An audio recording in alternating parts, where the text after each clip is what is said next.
My name is Shana Bennett and I am from the Girl Guides Association of Barbados. Sending greetings to you over there in Poland.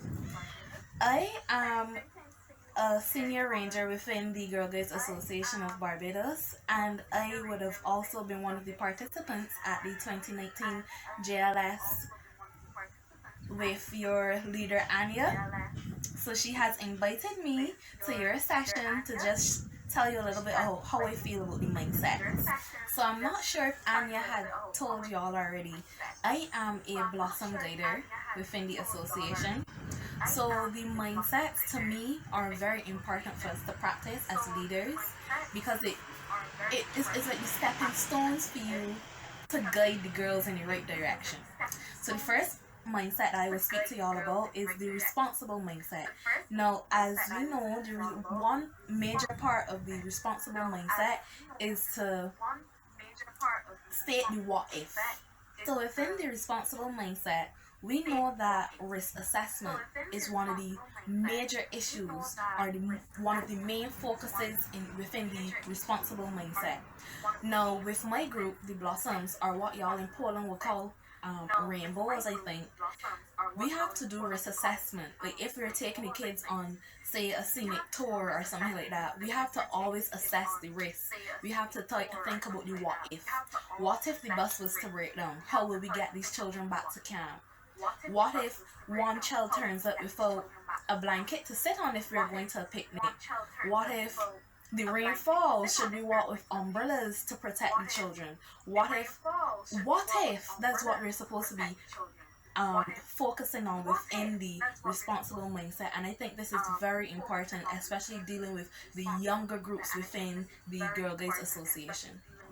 Okay, so the next mindset that I will talk to y'all about is leading in context.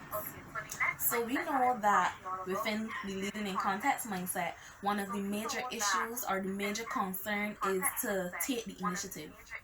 So with the said my blossoms, your rainbows, with the said group, if you're taking them on a picnic, the initiative would be like going back to the responsible mindset. If we come up with a scenario, say, what if a parent doesn't sign one of the children's permission slips because they don't have the money to send them on the tour? Then for the leading in context, we would take the initiative as guiders and say, well, let me take some of the money from, like, when the girls pay subs, or you could take it from your pocket direct when the girls pay subs. If one student doesn't have money to go on the tour, we then take the initiative to take the money from our own pockets to pay for that child to go on the tour. Okay, so the next mindset that I will speak to y'all about is the collaborative mindset. So for me, the collaborative mindset is key to dealing with my blossoms.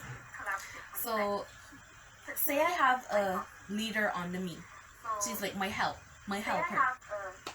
If we are trying to plan an outing for the girls, and I realize quickly that, well, you know, we have 50 girls, but we hired a van that could only hold 30 girls to take them to the said location of our outing, that is going to be a problem. So if I spot it head on, and I say, okay, well, that's not going to work, let's find a different route or something like that, but my helper does not understand where I'm coming from, or she does not understand that the van that holds only 30 girls can't hold our 50 girls, what do you think I would do? What do you think she would do? If she does not pick up that the van would not be able to hold all 50 of our girls, and she refuses to listen to me, or it's like we don't see eye to eye on the same thing, then I will just kind of take a step back and let her realize for herself that the van that could only carry 30 girls can't hold our 50 girls.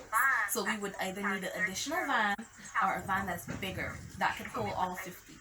So in the collaborative mindset, it just like kind of like plays on the fact that you see things and you solve the problem, but if other people that's working with you don't see it and they can't solve the problem as fast as you can, you just take a step back and let them figure it out for themselves and see where they were wrong or where they were not on the same page with you.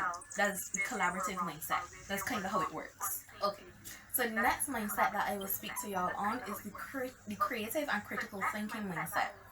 So using our same example from before, we've taken a Blossom or Rainbow group on a tour. Say you are presented with a parent comes to you who has two girls in rainbows or blossoms, comes to you and says only one girl is able to go on the tour. Now, any guider would look at her and think, okay, well, probably, she doesn't have the money to send all two girls, or one girl was misbehaving and the other one was not, so that's why the one that was not is getting to go on the tour, not the one that was misbehaving, or something like that. Those are the first thoughts of a guider. One was behaving bad, or she doesn't have the money to send all two.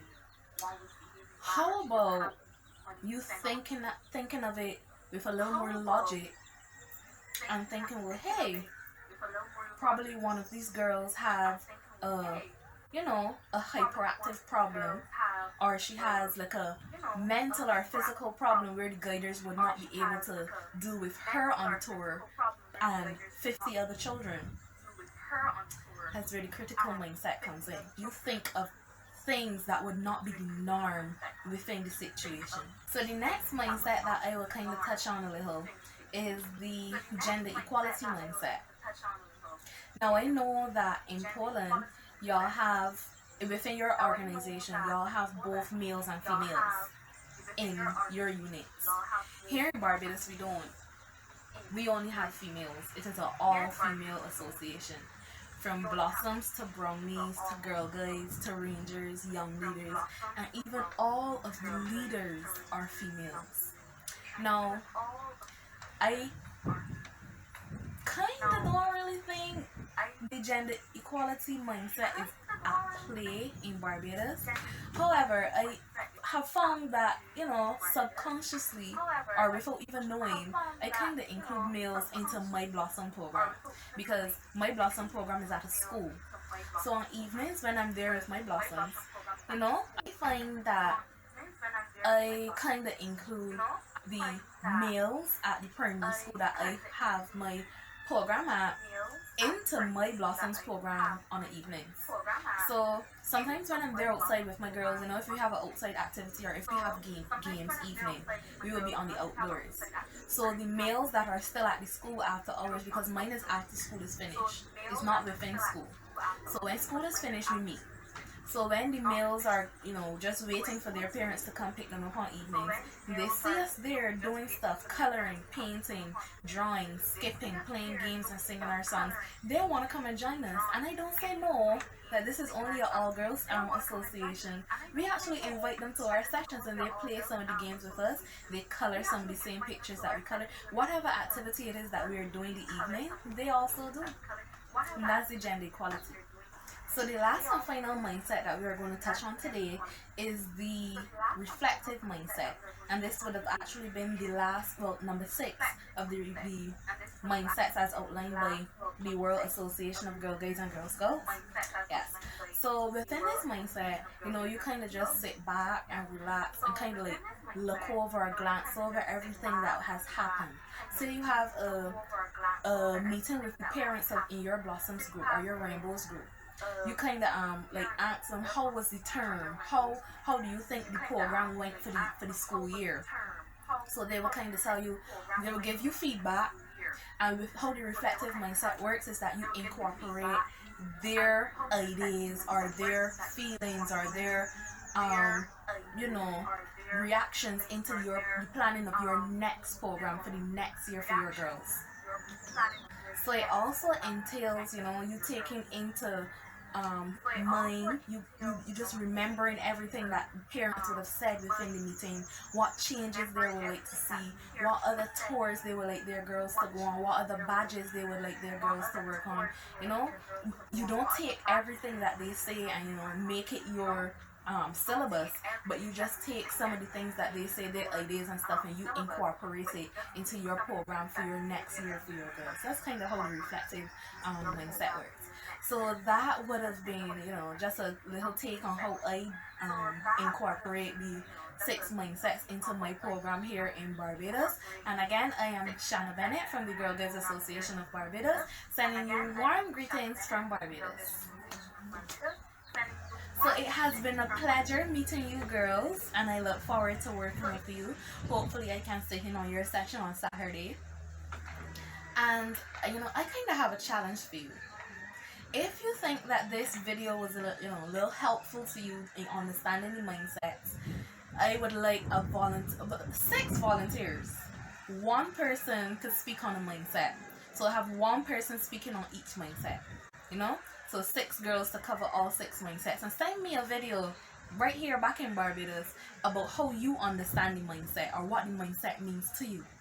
Thank you very much, Anya, and see you girls soon.